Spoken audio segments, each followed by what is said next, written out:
Gumuho ang lupa sa bahagi ng isang barangay sa Davao City matapos ang sunod-sunod na pag-ulan. 5 bahay ang apektado. Makibalita tayo kay Tec Ocampo ng GMA Davao. Nabulabog ang pamilya ni Josephine Calob na taga Dao Street sa Auhag Village, Barangay 19B, Poblacion District, Davao City nang makarinig ng malakas na ingay na tila may bumagsak. Nang tiningnan nila, nakita nila na gumuho na pala ang bahagi ng kanilang bahay.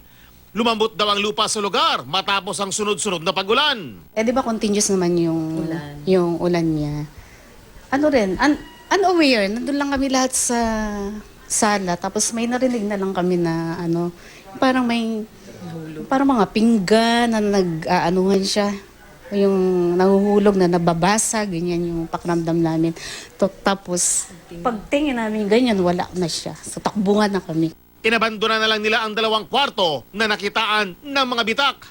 Nangangamba rin si Marites Carrasco dahil dahan-dahan na rin gumuguho ang lupa kung saan nakatayo ang kanilang bahay. Wala raw silang malilipatan. Nakikitira muna siya sa kanyang kapatid. Matabangan unta mi diri ba? Kami tanan diri na nakuanan.